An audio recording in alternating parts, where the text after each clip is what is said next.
What is going on, you guys? It is your boy, Matt Talk Sports, and Super Bowl 60 just wrapped up. And to be quite honest with you guys, one of the worst Super Bowls of the 2020s, maybe of the 21st century. Just a very anticlimactic end to a brilliant football season for the NFL. I wish this game was better, but also, I feel bad for the Patriots. Just kidding. Very, very successful hate watch. Listen, my team, the Buffalo Bills, didn't make it this year, but kind of feel resolved that the Patriots lost the way they did. They just got their ass handed to them. Wasn't even close, wasn't even competitive, and Drake May played like crap yet again. So, listen, part of me felt like shit because the Bills blew it and they didn't make the big game this year. That was amplified watching this game, but it is what it is. I was happy watching the Patriots lose the way they did, and I was very happy that the Patriots fan base got humbled. But shout out to the Seahawks. They beat the Patriots 29-13, and if you want to hear my full thoughts on the Super Bowl, leave a like, comment, share, and subscribe right here, right now at Matt Talk Sports on YouTube, and follow me over on Matt Talk Sports Instagram, TikTok, and Twitter for more short-form content like this. Now, let's get into Super Bowl 60. Now, if you watched my last video, I had 10 Super Bowl predictions for Super Bowl 60. And I'm here to tell you, I got 7 of those 10 predictions right. Let's go over them real quick. I predicted Cooper Kupp to score the first touchdown in the Super Bowl. He did not. It was A.J. Bartner. Matt Collins to lead the Patriots in receiving yards. Nailed that. He had 78. Seahawks have 5+ sacks. Oh boy, did they ever. They had 7. Patriots allowed 28+ points. Yeah, they allowed 29. Drake May has 2 or more turnovers. Yeah, hit that as well. Drake May had some really bad turnovers. Kenny Walker or Shaheed to win Super Bowl MVP. Nailed that. Had Kenny Walker. Shaheed wasn't really close at all, not even in the top 5. Kind of had a no-show today, but Kenny Walker pretty easily won the MVP for the Seahawks, in my opinion. Kenny Walker to have 100+ rushing yards. Oh boy, did I nail that. DeMarcus Lawrence to have 2+ sacks. Didn't get that. Was surprised that DeMarcus Lawrence didn't have a single sack this game. Very surprised by that. JSN to have under 100 yards receiving. He got injured in this game, but also Gonzo, Christian Gonzalez, played a brilliant game. He was locking up JSN, like expected. But nonetheless, he had under over 100 receiving yards. And Rashid Shaheed scores a special teams touchdown and a receiving touchdown. That prediction wasn't even close, but I went 7 of 10. Crazy. Great first year breaking down my first Super Bowl on this channel. Pretty awesome stuff. 7 of 10. Hard to get better than that in terms of predicting stuff. But overall, what did the Patriots show us in this game? First of all, they showed us that they were overmatched.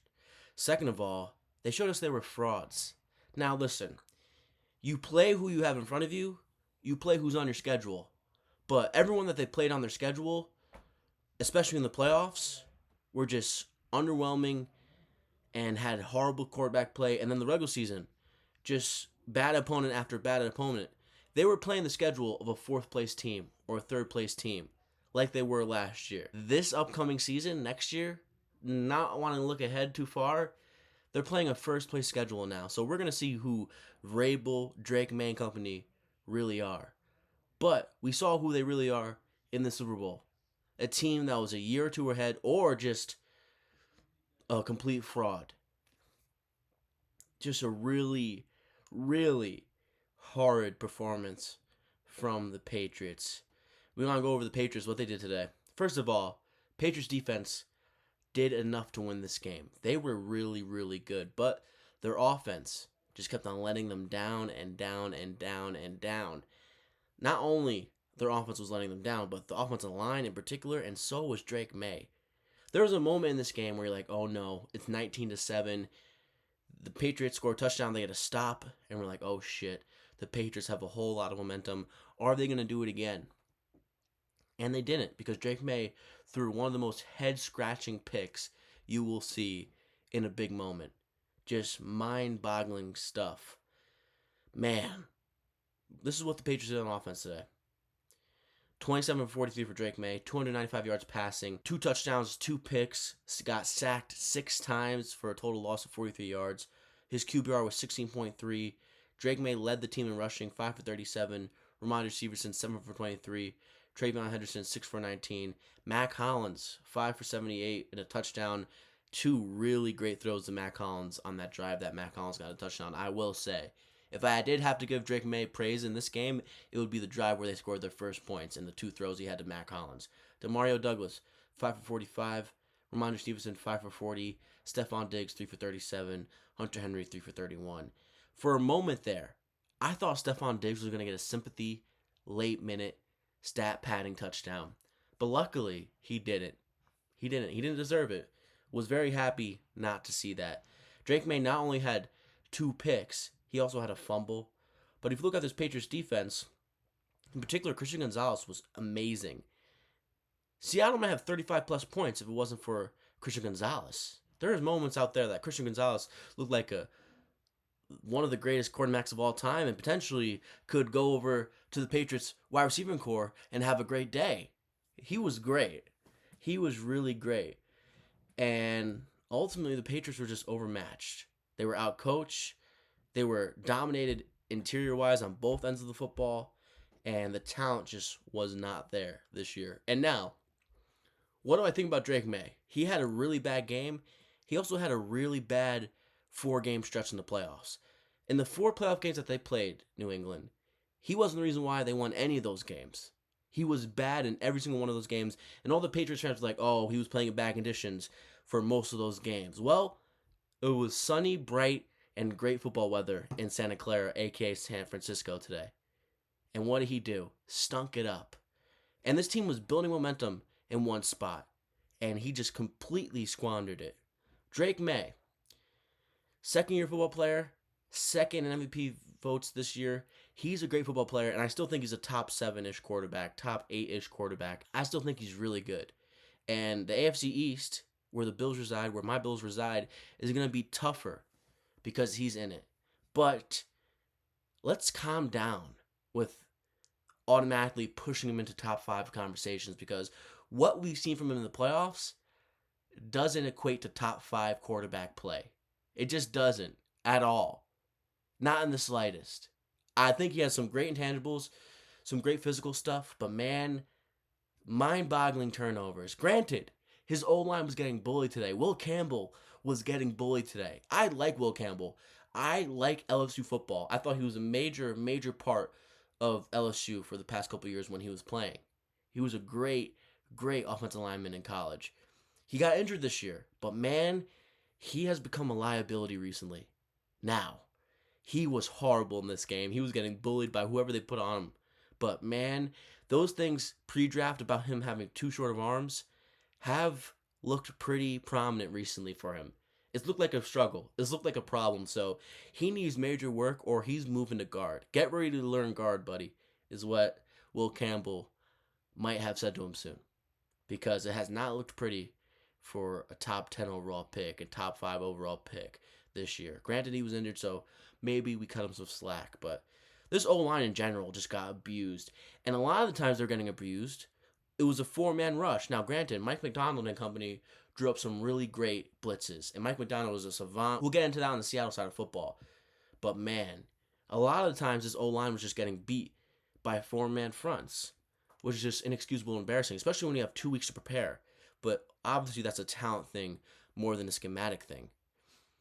I was also kind of surprised by Josh McDaniels' play calling in this game. I understand why he was conservative in some spots, but man, they were complacent. And they didn't have a sense of urgency for a while. It was really mind-boggling. We're in the biggest game of the year. We're in the granddaddy of it all. And we're getting complacent here? I understand this isn't the regular season. This isn't even the playoffs. Field position matters. Turning the ball over matters. But man, at some point you just got to let it all go. And I felt like there was a reluctancy from Josh McDaniels in some spots here. But also, I kind of felt like he knew his players weren't executing the right ways. That's why he got so conservative and complacent in some spots. They couldn't run the ball. Drake May wasn't processing, throwing the ball in really bad spots. And he got complacent in spots that they probably wouldn't have in the regular season or in other playoff games prior to this one. So overall, the Patriots just stunk it up. This quite blatantly, they stuck it up. They were a year or two early. Maybe they even have the benefit of playing a poor schedule. And next year, we're going to find out who the Patriots are. First of all, how are they going to surround Drake May with more weapons? How are they going to draft? How are they going to spend their money in free agency, which they have quite a bit? I'm curious how this team upgrades because next year they're playing a first place schedule. They aren't playing a third place or fourth place schedule. It's going to get real serious for the Patriots next year. Curious how they look. My money, no bias. This is just me, objectively, even though I'm a Bills fan. The Bills are winning the AFC East next year, in my opinion. That's just how it's going to go. I think the Patriots will have a major fall off next year. Now, things can change. Drake May can get better. But what I saw from him in this playoffs does make me think, is this going to affect him for the foreseeable future? Is it going to affect him? Because I have to imagine this affects a player's psyche, especially a player for the position he plays, Drake May, a quarterback. 4 playoff games, the 3 you could excuse prior to this one. We won. It doesn't matter how bad I played. But this one, you were one of the major reasons why you guys lost. Granted, you're playing the best defense in the NFL in Seattle, the best coach defense in the NFL, seemingly. But there were some throws there. Guys were wide open. And there was a couple other throws where like, who the hell are you throwing to? You know what's bad when Chris Collinsworth has nothing to say. There's a moment in this game where Drake May throws a pick so bad that Chris Collinsworth is silent for at least a minute or two. And he's like, I don't even know what to say there. He was trying to find a way to excuse what he did, and he couldn't find one. Drake May was bad. Just bad. If you're a Patriots fan, you still believe in him, obviously. Second in MVP. Really bad O-line play tonight, but man, I am curious, personally, as an NFL fan, as a Bills fan, how this affects Drake May in the foreseeable future. I'm just very curious. Very curious. But the Patriots played bad, Drake May played bad, and the O-line got abused. Now let's go to the Seattle side. If you've been watching this channel for a little bit, seeing my TikTok videos, seeing my YouTube shorts, Instagram reels, and you hear me talk about Sam Darnold or the Seattle Seahawks, I'm not the biggest Sam Darnold guy. So you're asking me, Matt, how do you feel about Sam Darnold after this game?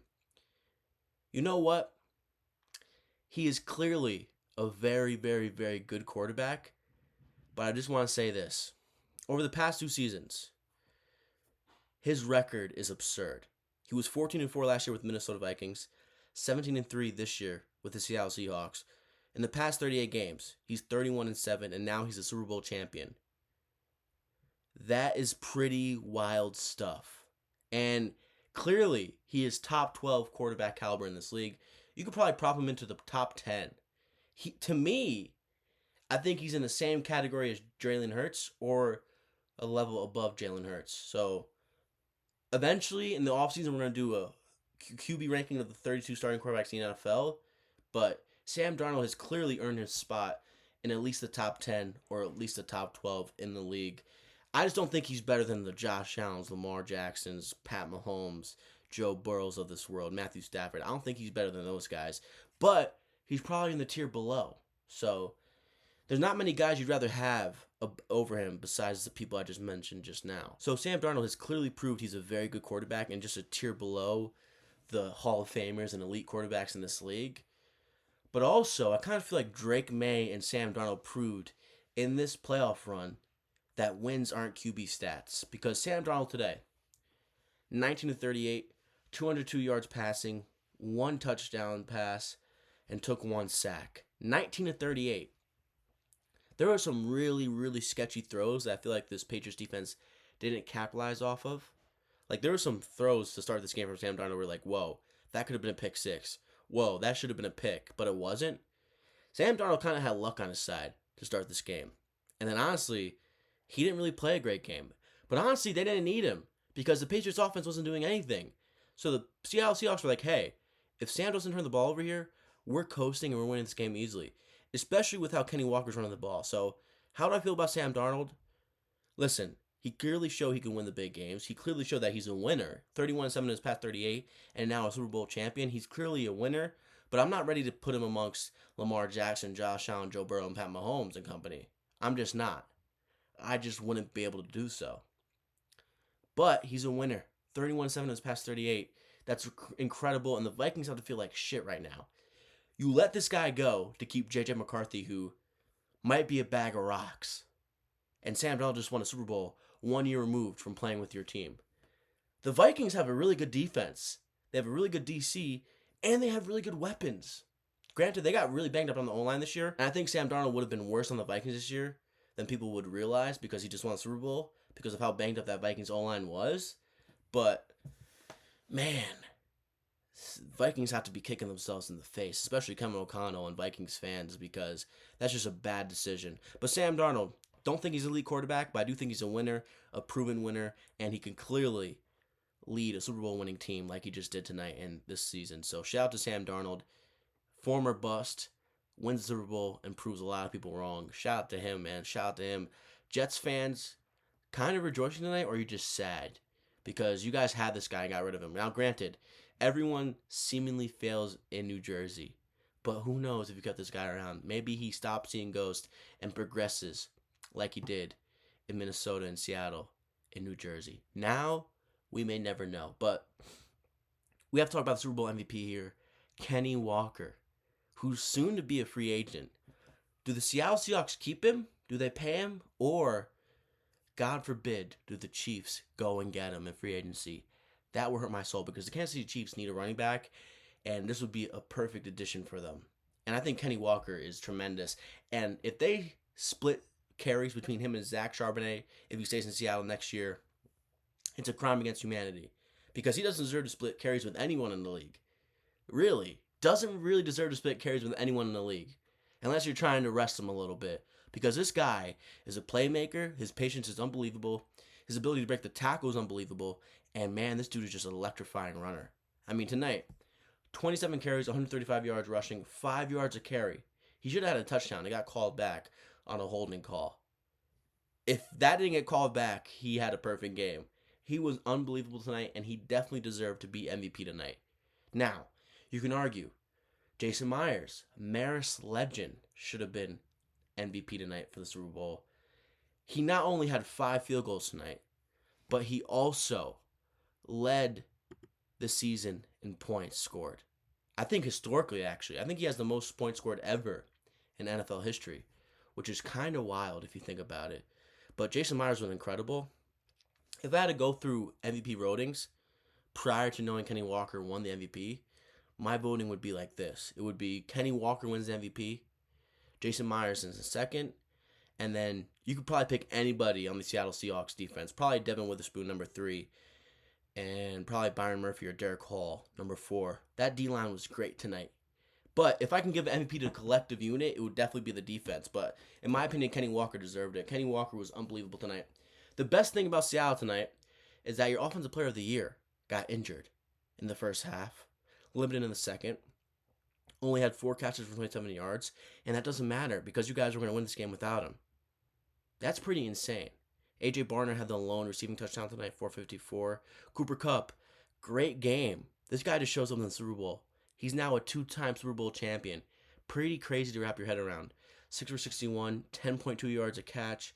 Kenny Walker also had 2 receptions for 26 yards. This is an all-around great game from Kenny Walker. Very much deserves the MVP. And then also, Seattle also had a touchdown tonight. An interception. Nwosu, number 7 on Seattle. Touchdown. I mean, this Seattle defense is nasty.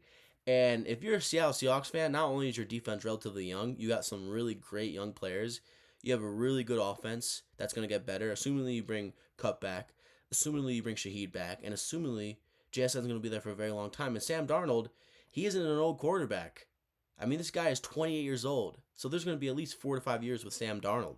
So you guys are going to be at least in the NFC Championship game in the Super Bowl at least once more. Like, you guys are going to be back here again, maybe even next year. That's how good this team is. So, at the end of the day, the biggest threat to the Seahawks in the immediate future is just going to be the Rams. Possibly the Bears, but I don't see how the Bears upgrade that defense in a year's time. Same with the Rams. I think Seahawks are the clear NFC favorite next year. That's just how I see it. So, Seattle, this might be the first of many, especially when you have a great young head coach like Mike Macdonald, who is seemingly a brilliant mind in the NFL. 38 years old. The third youngest head coach to ever win a Super Bowl. He was 38. Mike Tomlin and Sean McVay were 36. Special. And Clint Kubiak, does he go to Las Vegas to coach the Raiders? I assume he does. So we got to see how that affects the Seahawks offensively. But even if Clint Kubiak leaves, you gotta feel like Clint Kubiak's system kind of overstays for a year, or at least the OC kind of picks up where he left off. So man, Seahawks just a really impressive performance, and it's not really surprising. I just wanted a good game, and if you watched my previous video, I was trying to find a way to talk about this game being competitive, but I didn't think it was. I thought the Seahawks were going to win by 10 or more. I thought the Patriots were going to score 14 or less points, and that's what happened. Now, is that something savant for me? No, because everyone and their mothers was picking the Seahawks to win this game, but I wanted a good game, and we didn't get one. And we got some pretty bad quarterback play from both quarterbacks. But Sam Darnold, the difference maker was he didn't turn the ball over. He didn't shit his pants like we've seen Sam Darnold do. I think the stigma of Sam Darnold not showing up when the lights are bright is gone for now, but it's not completely gone because he wasn't really put in a spot in this game to shit his pants or blink too hard when the lights are getting bright because the Seahawks were just coasting. As much as I want to say Sam Darnold's a really good quarterback, which he is, he's a top 12 quarterback in the NFL, possibly even top 10. But that stigma is still a shadowy figure in his career, in my opinion. Like, he could revert back to that at any moment. He wasn't really put in a spot to do that in the Super Bowl, but he also kind of showed up when the lights were bright in the playoffs, at least in the Rams game, and at least in the Rams game in the regular season when the lights got really bright. So Sam Darnold, he kind of stamps his legacy. I don't think he's a Hall of Famer player. So Sam Darnold wins the Super Bowl before Josh Allen, Lamar Jackson, Joe Burrow, Trevor Lawrence, Justin Herbert, and a lot of other quarterbacks in this league. And that is shocking. And that proves to you that QB wins aren't a stat. They just aren't a stat. Wins aren't quarterback stats. That's just what it is. Blatantly. It's a team game. Football is an ultimate team game. And this playoffs has proved that. It just has. Now, as a Bills fan, am I salty that Sam Darnold won a Super Bowl? No, because I know ultimately Josh Allen is better despite Josh Allen having a bad game against the Broncos. Like, I was feeling like crap watching this game, and I'm just a fan who loves the team. But Josh Allen had to shut this game off by halftime because, dude, I would be on the verge of breaking stuff. Gladly, I'm not a violent person. I don't think Josh is either, but man, tonight, besides the Patriots losing, had to be a tough pill to swallow because we would have been in this game, not saying we would have won, but we would have been in this Seattle game, and we would have beat the Patriots in the AFC Championship game. We would have been in this game against Seattle. We probably wouldn't have won because Seattle's really good defense, and they probably would have made Josh run the ball over a couple times, but we would have been in this game, and Josh Allen would have played a hell of a lot better than Drake May did. But we're talking about hypotheticals now. We're talking about if, ands, or buts, and I don't really dabble into if, ands, or buts and hypotheticals when I'm talking about my team. I want to talk about the matter of facts. And the matter of fact is Josh Allen played bad in a bad spot, and that cost them a likely Super Bowl appearance and possibly Super Bowl win. So, it was a great NFL season, and now we're officially in the offseason. Seattle wins the Super Bowl. Jason Myers hits 5 field goals. Kenny Walker wins the MVP, and the Seattle Seahawks defense gets a touchdown and has 7 sacks, and Drake May plays like crap. And Stephon Diggs, the Strangler, the Scranton Strangler, doesn't win a Super Bowl, and he doesn't really have much of an impact on the game. So, good thing happens to good people, and bad things and unfortunate things happen to bad people. Just remember that. Whenever you're trying to get karmic about things, you're thinking about doing a bad thing, just remember, if you strangle your chef, your BBL chef, you don't deserve to win a Super Bowl. When you leave a team that was great to you, when you force your way out of a situation that was great to you, you don't deserve many good things in life. So just remember that. Be grateful for what you have. Don't strangle your BBL chefs. Don't be a horn dog. And maybe good things will happen to you. Maybe you get what you deserved. Don't follow Stephon Diggs' footsteps. But other than that, the NFL season, 25-26 season, has concluded, and we are officially on to the 26-27 NFL season. What are the Bills going to do in the draft? Who are the Bills going to trade for potentially? Who are they going to pick up in free agency to help out Josh Allen and Joe Brady and this new coaching staff?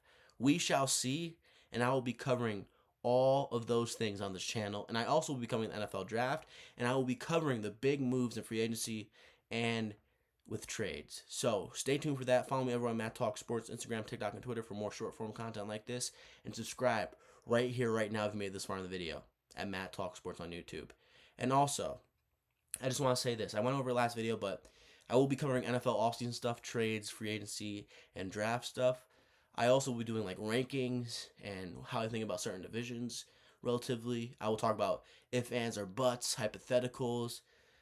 But besides that, I'll be talking about the NBA playoffs. I'll be talking about the college basketball coming up, the conference tourneys, and March Madness. I also will be talking about MMA and UFC. I'll be doing the big cards and fight nights I want to cover. So stay tuned for that. There's more things to come on this channel. Just because the football season ended doesn't mean this channel is going to go on a hiatus. I will be here. I will be doing things. So stay tuned. Subscribe right here on Matt Talk Sports for more content. So yeah, it was a successful hate watch. I had fun watching this game, even though this game stunk. I would have to go back and watch the past Super Bowl games of the 2020s and maybe some of the games in the 21st century to try to rank which games were the worst. I mean, Bears versus Colts was a horrible game. Broncos versus Seahawks was a horrible game. Giants versus Ravens was a horrible game. But I feel like there was moments in those three games where those games got very interesting. In this game, the only interesting thing in this game was when the Patriots score 7 points to cut the lead to 19-7, and they get a quick stop, and they're driving, and then Drake May throws a pick, and then the wind is taken out of the stadium. Everyone knows the game's over after that. So, the Patriots versus Seahawks, it was very anticlimactic, with the best team in the NFL won the game tonight. Okay. So, Seahawks versus Patriots, it was a very anticlimactic end to the NFL season in the year 2025-2026, but the best team all season won the game tonight, and that was the Seattle Seahawks. So shout out to the Seahawks, shout out to the 12th man. You guys deserve it. You guys are back on track, and now you have a great, young, talented head coach in Mike McDonald. So cheers to you guys. Thank God you guys are in the NFC, and I'm over here in the AFC. But nonetheless, it is your boy Matt Talk Sports. It is a wrap on this NFL season, and I will see you guys very soon. You guys will probably see me for the Max Holloway versus Charles Oliveira UFC fight card. Maybe I do the Anthony Fluffy Hernandez versus Sean Strickland card. Who knows? Stay tuned. Stay prepared. But if you don't see a YouTube video from me in the next week or so, follow me at Matt Talk Sports, Instagram, TikTok, and Twitter for short form content like this. I'll be doing short form videos talking about things, so I'm not completely lost in the algorithm. So it is your boy Matt Talk Sports. If you made this far in video, leave a like, comment, share, and subscribe right here and right now at Matt Talk Sports. And I'll see you next time.